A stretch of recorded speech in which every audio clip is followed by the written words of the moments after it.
Macbeth, réécriture de Charles et Mary Lamb. À l'époque où Duncan le Débonnaire régnait en Écosse, vivait dans ce royaume un grand Dan, ou seigneur, du nom de Macbeth.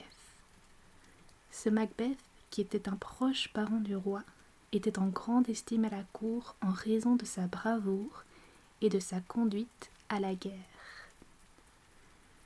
Il s'était récemment illustré en écrasant une armée de rebelles soutenue par d'imposantes forces venues de Norvège. Les deux généraux écossais, Macbeth et Banquo, en revenant vainqueurs de cette grande bataille, eurent à traverser une lande désolée, où ils furent arrêtés par l'étrange apparition de trois figures semblables à des femmes, si ce n'est qu'elles avaient de la barbe et que leur peau ridée et leur accoutrement barbare leur donnaient l'air de créatures d'un autre monde. Macbeth s'adressa d'abord à elles. Elles en parurent offensées et posèrent chacune un doigt décharné sur leurs lèvres de parchemin pour lui imposer le silence.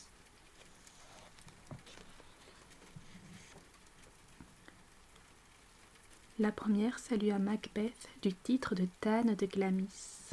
Le général fut quelque peu surpris d'être ainsi connu de ces créatures. Il le fut bien davantage quand, après ce salut, la deuxième lui donna le titre de Dan de Cawdor, auquel il n'avait aucune prétention. Puis quand la troisième lui lança « Gloire à vous, qui serez roi plus tard », une salutation aussi prophétique ne pouvait que l'étonner, car il savait que tant que vivrait le fils du roi, il ne pouvait espérer monter sur le trône.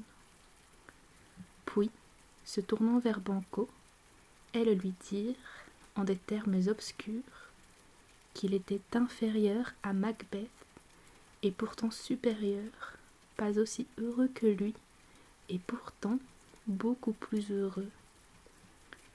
Et elles lui annoncèrent que bien qu'il ne dût jamais régner, ses fils après lui deviendraient rois d'Écosse.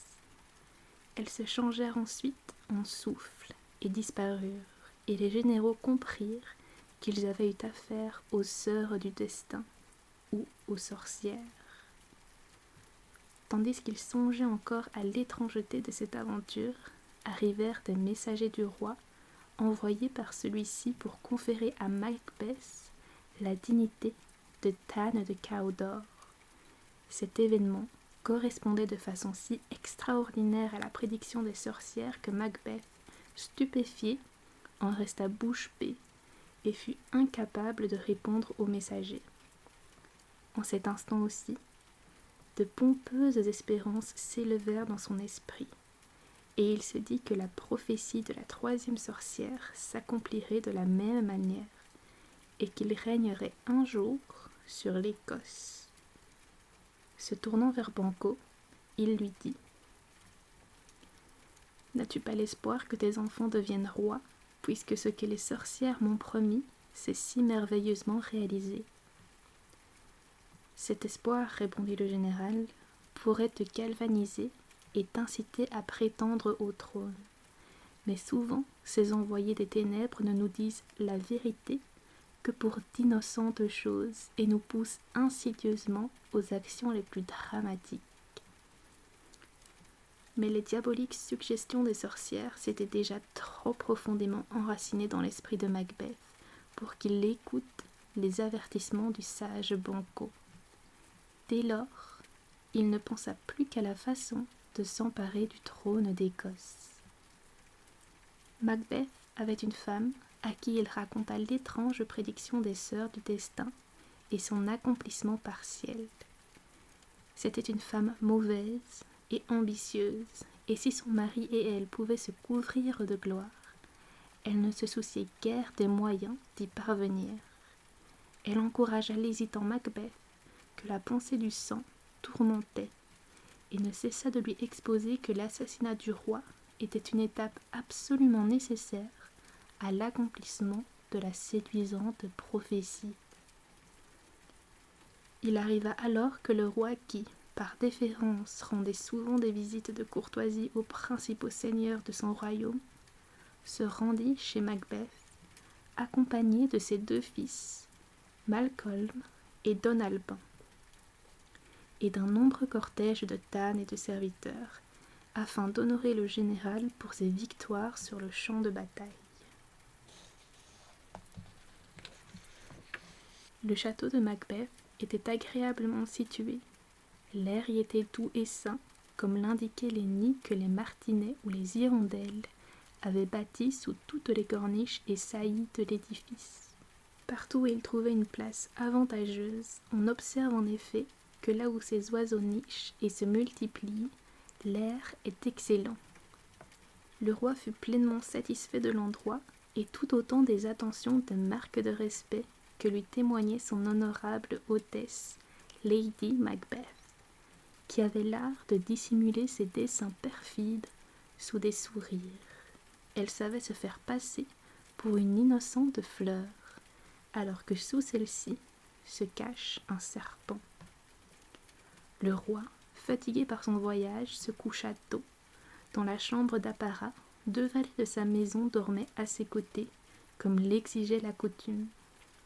Particulièrement heureux de l'accueil qui lui avait été réservé, il avait envie de se retirer, fait des cadeaux à ses principaux officiers. Il avait aussi fait remettre un riche diamant à Lady Macbeth, qu'il avait saluée en l'appelant sa très aimable hôtesse. On était maintenant au milieu de la nuit, à cette heure où la nature semble morte sur la moitié de la terre, où les mauvais rêves tourmentent l'esprit des hommes endormis, et où seul le loup et les meurtriers sont dehors. Ce fut le moment que choisit Lady Macbeth pour se réveiller et tramer le meurtre du roi. Elle n'aurait pas entrepris un acte aussi répugnant à sa nature féminine si elle n'avait pas craint que son mari fût trop plein de bonté humaine pour commettre ce meurtre planifié.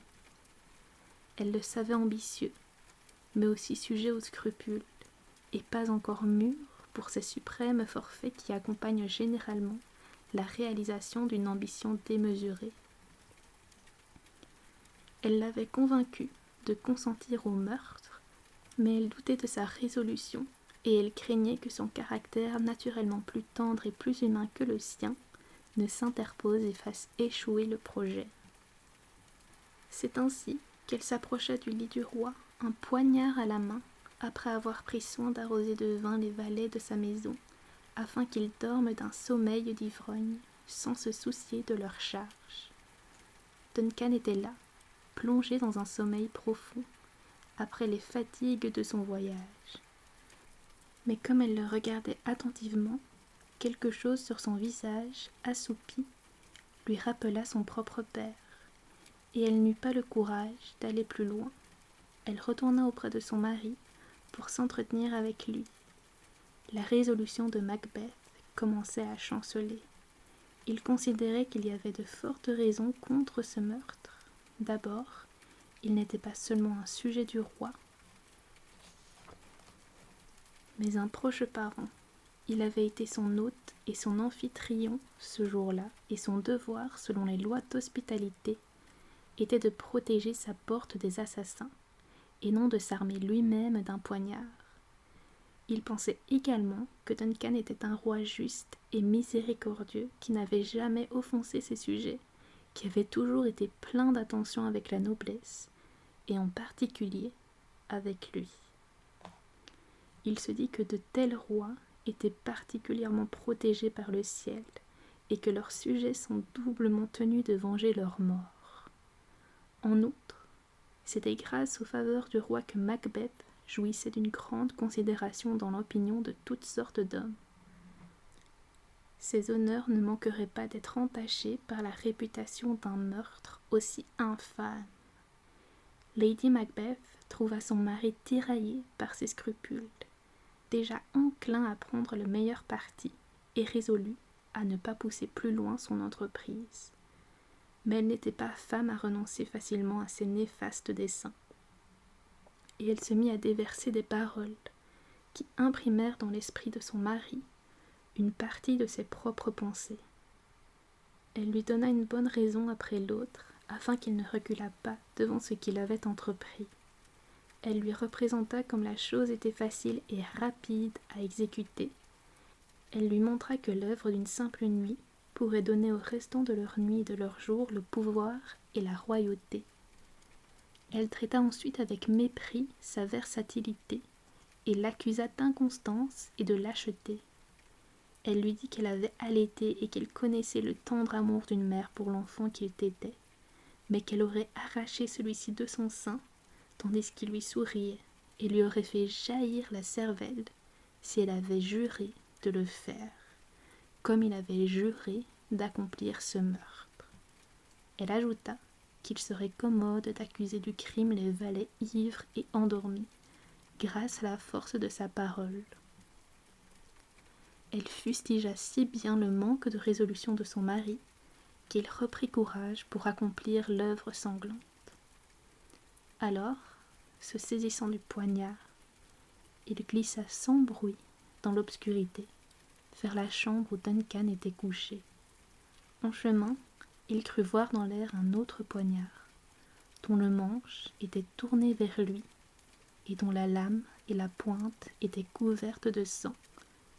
Mais lorsqu'il essaya de s'en saisir, il ne sentit que de l'air. Ce n'était qu'une simple illusion, produite de son cerveau brûlant et oppressé par son entreprise.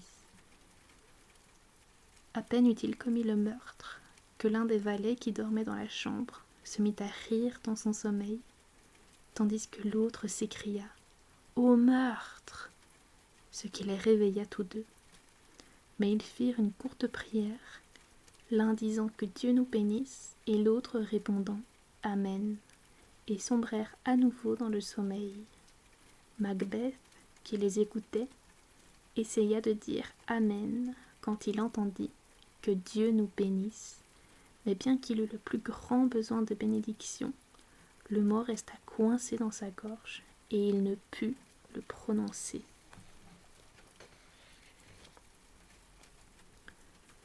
De nouveau, il crut entendre une voix qui criait « Ne dors plus, Macbeth a tué le sommeil innocent qui nourrit la vie. » Elle criait encore dans toute la maison. « Ne dors plus, Glamis a tué le sommeil, aussi Cawdor ne dormira plus, et Macbeth ne dormira plus. » Poursuivi par ces effrayantes divagations, Macbeth retourna auprès de son attentive femme. Elle pensa qu'il avait échoué dans son dessein et que quelque chose avait empêché le crime.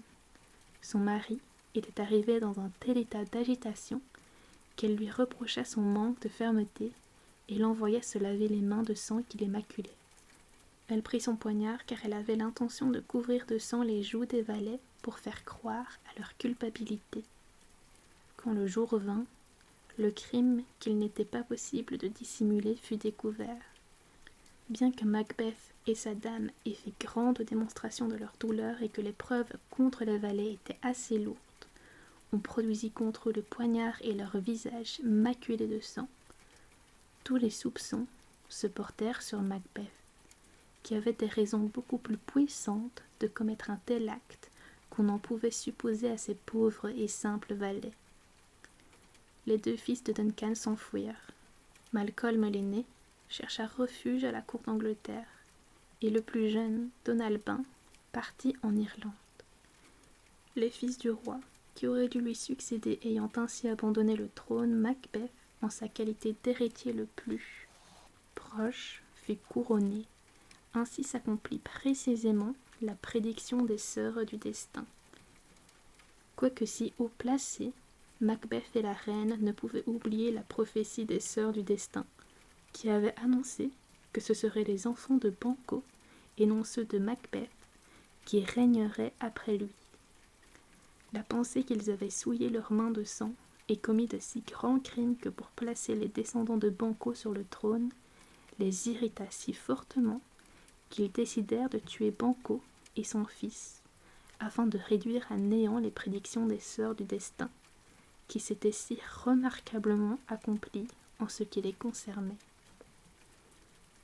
À cette fin, ils organisèrent un grand souper auquel ils convièrent tous les principaux tânes. Parmi eux se trouvaient Banquo et son fils Fléance, qui furent invités avec des marques appuyées de respect.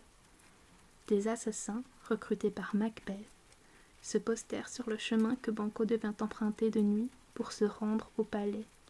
Ils poignardèrent Banquo, mais Fléance parvint à s'échapper au milieu de la bagarre.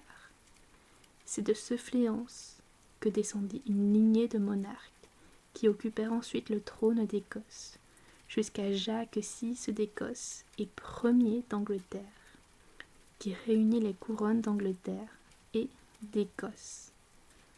Au souper, la reine, dont les manières étaient parfaitement affables et royales, joua son rôle d'hôtesse avec une grâce et une courtoisie qui lui concilièrent tous les invités. Macbeth s'entretient ouvertement avec les tânes et seigneurs et leur confia que tous les honorables hommes qui comptaient le pays étaient réunis sous son toit, à l'exception de son bon ami Banquo. Il espérait cependant n'avoir qu'à le réprimander pour sa négligence, plutôt qu'à déplorer quelque malheur. À ces mots, le fantôme de Banquo, qui l'avait fait assassiner, entra dans la pièce et s'installa sur la chaise que Macbeth devait occuper. Quoique Macbeth fût un homme hardi, qui aurait pu affronter le diable sans trembler, il pâlit de terreur à la vue de cette terrifiante apparition. Il s'immobilisa, anéanti, les yeux fixés sur le fantôme. La reine et les seigneurs, qui ne voyaient rien, mais qui s'aperçurent que Macbeth contemplait une chaise vide, comme ils le croyaient, prirent cela pour un égarement. La reine le lui reprocha à voix basse, assurant que ce n'était que le fruit de son imagination, celle qui lui avait déjà fait voir un poignard dans l'air au moment où il allait tuer Duncan. Mais Macbeth voyait toujours le spectre et ne prêtait aucune attention à tout ce qu'on pouvait lui dire.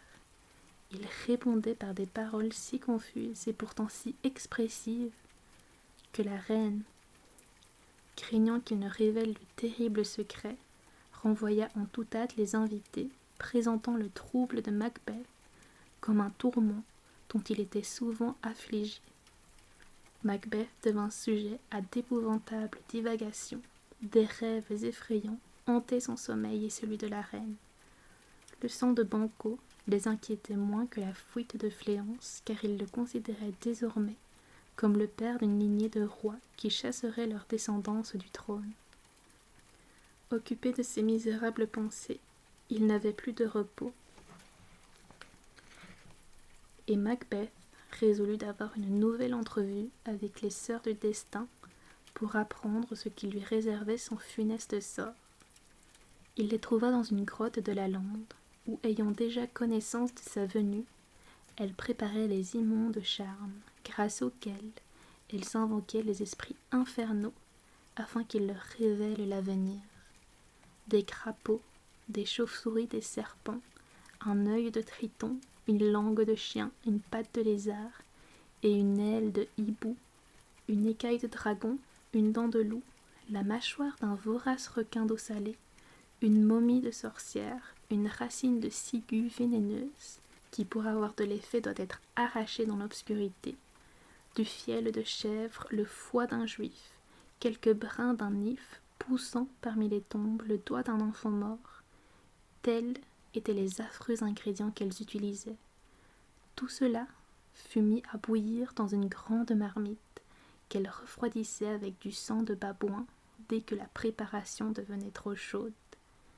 Elles ajoutèrent aussi le sang d'une truie qui avait mangé ses petits et jetèrent dans les flammes la graisse qui avait suinté d'un cadavre d'assassin, pendu à la potence. C'est grâce à ces charmes qu'elles convoquaient les esprits infernaux pour qu'ils répondent à leurs questions. Elles demandèrent à Macbeth s'il souhaitait que ses doutes fussent éclaircis par elle ou par les esprits leurs maîtres. Nullement intimidé par les épouvantables cérémonies auxquelles il venait d'assister, il répondit hardiment « Où sont-ils ? Laissez-moi les voir. »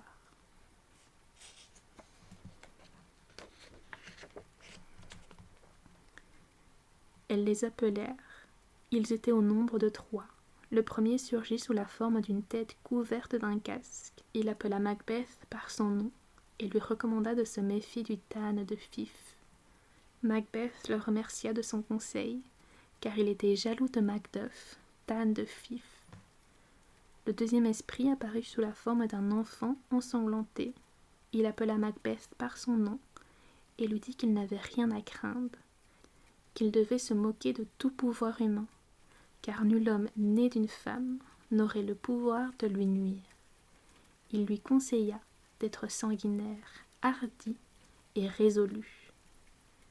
Alors vis, Macduff, s'écria le roi, quel besoin ai-je de te craindre? Pourtant, je m'en assurerai doublement, tu ne vivras pas. Ainsi, je pourrai dire à la peur au cœur pâle qu'elle ment, et je dormirai malgré le tonnerre. Cet esprit disparut, et un troisième se présenta sous la forme d'un enfant couronné, portant un arbre dans la main. Il appela Macbeth par son nom et le rassura contre toutes les conspirations. Il lui dit qu'il ne serait jamais vaincu tant que la forêt de Pirnam ne marcherait pas contre lui jusqu'à la colline de Dunsinane. « Doux présage, c'est heureux !» s'écria Macbeth. « Qui peut déraciner la forêt de la terre et la déplacer? Je vois que ma vie sera aussi longue que celle d'un homme ordinaire, et qu'elle ne sera pas abrégée par une mort violente. Mais mon cœur est impatient de connaître une chose. Dites-moi, si toutefois votre art peut en dire autant, si la descendance de Banquo régnera un jour sur ce royaume. » À cet instant, le chaudron s'enfonça dans la terre. Des accents d'une musique se firent entendre et 8 ombres, semblables à des rois, passèrent devant Macbeth. Banquo était la dernière. Il tenait un miroir à la main, dans lequel se reflétait un plus grand nombre de figures encore. Banquo, ensanglanté, souriait à Macbeth et les lui montrait du doigt. Macbeth comprit ainsi que la descendance de Banquo régnerait après lui en Écosse. Au son d'une musique douce, les sorcières se mirent à danser, faisant montre de respect et de courtoisie pour Macbeth, puis disparurent, et à partir de ce moment, toutes les pensées de Macbeth furent sanguinaires et terribles. En sortant de la grotte des sorcières, il apprit d'abord que Macduff, Thane de Fife, s'était enfui en Angleterre pour rejoindre l'armée qui levait Malcolm, le fils aîné du défunt roi et son héritier légitime, afin de déposer Macbeth et de prendre sa place sur le trône. Macbeth, piqué de rage, assiégea le château de Macduff, passa au fil de l'épée sa femme et ses enfants, que le Thane avait laissés derrière lui, et massacra tous ceux qui étaient liés de quelque manière à Macduff. À cause de cette action, et d'autres du même genre, il s'aliéna l'esprit des principaux seigneurs, ceux qui le purent s'enfuir pour rejoindre Malcolm et Macduff, qui approchaient avec la puissante armée qu'ils avaient levée en Angleterre. Les autres souhaitaient secrètement le succès de cette opération, même si par crainte de Macbeth, ils ne pouvaient y prendre une part active. Les enrôlements dans l'armée de Macbeth se faisaient lentement. Tout le monde haïssait le tyran. Personne ne l'aimait ni ne l'honorait. Tous le soupçonnaient. Et Macbeth commença à envier la condition de Duncan, qui l'avait assassiné et qui dormait tranquillement dans sa tombe. Car la trahison ne pouvait plus rien contre celui-ci, ni l'acier, ni le poison, ni les malveillances intestines, mais les armées levées à l'étranger ne pouvaient plus le troubler.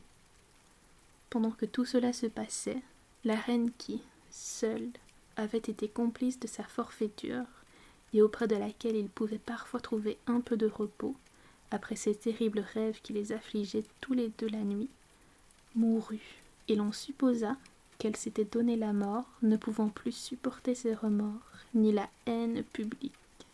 Macbeth se trouva donc seul, sans une âme à aimer, sans personne pour prendre soin de lui, sans un ami à qui confier ses funestes desseins.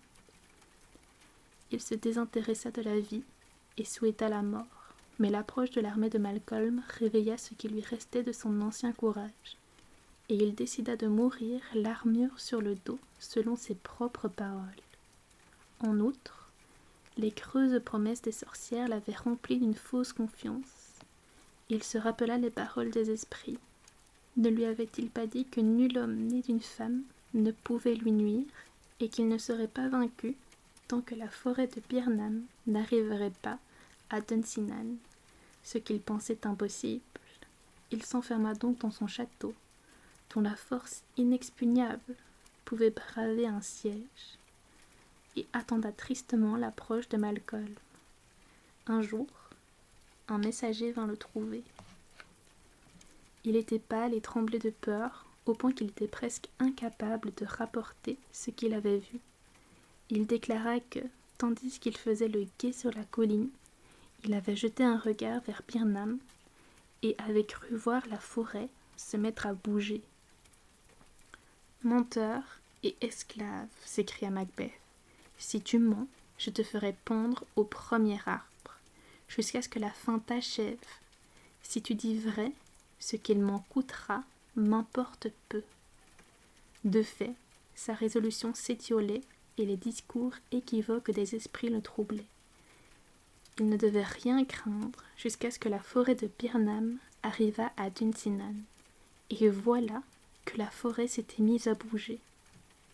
Cependant, se dit-il, si ce qu'il affirme est vrai, armons-nous et partons.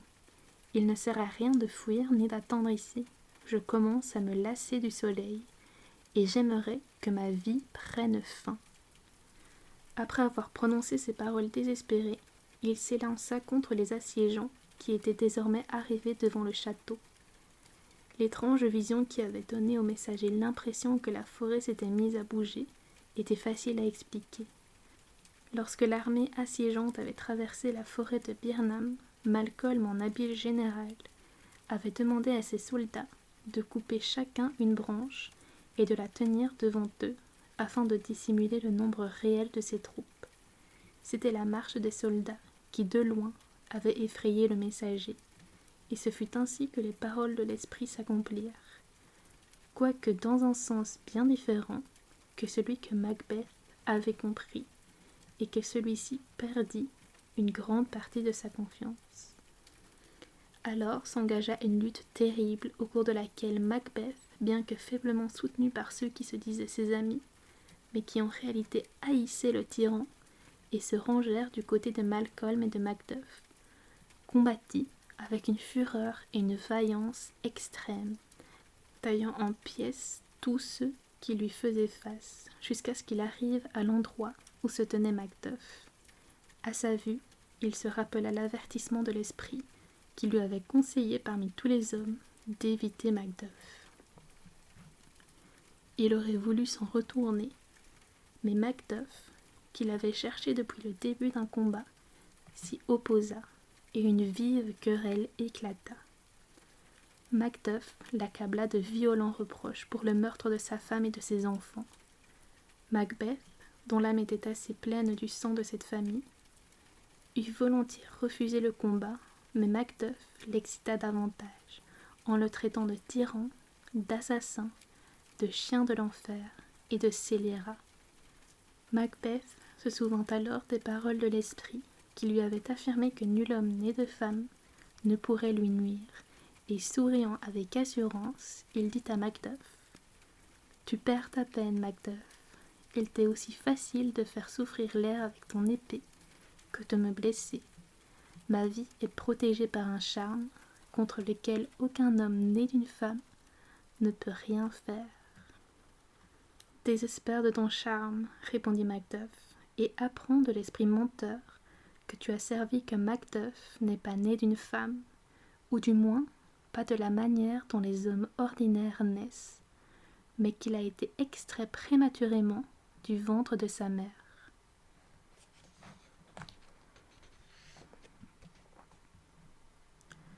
Que maudite soit la langue qui me parle, dit Macbeth en tremblant, car il sentait s'évanouir le peu de confiance qui lui restait.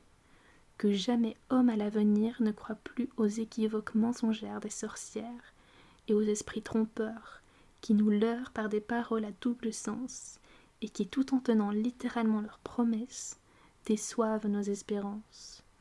Je ne me battrai pas contre toi. Alors vis, lança Macduff dédaigneusement. Nous t'exposerons comme on expose les monstres, et nous ferons faire une enseigne sur laquelle sera écrit « Ici est le tyran ». Jamais, dit Macbeth, dont le courage revient avec le désespoir. Je ne vivrai pas pour baiser la terre aux pieds du jeune Malcolm et pour être livré aux insultes de la populace, même si la forêt de Birnam est venue jusqu'à Dunsinane et que toi, qui n'es pas né d'une femme, t'opposes à moi. J'irai jusqu'au bout. Après ces paroles désespérées, il se jeta sur Macduff, qui le terrassa après une lutte acharnée, et lui ayant coupé la tête, en fit cadeau au jeune roi légitime Malcolm.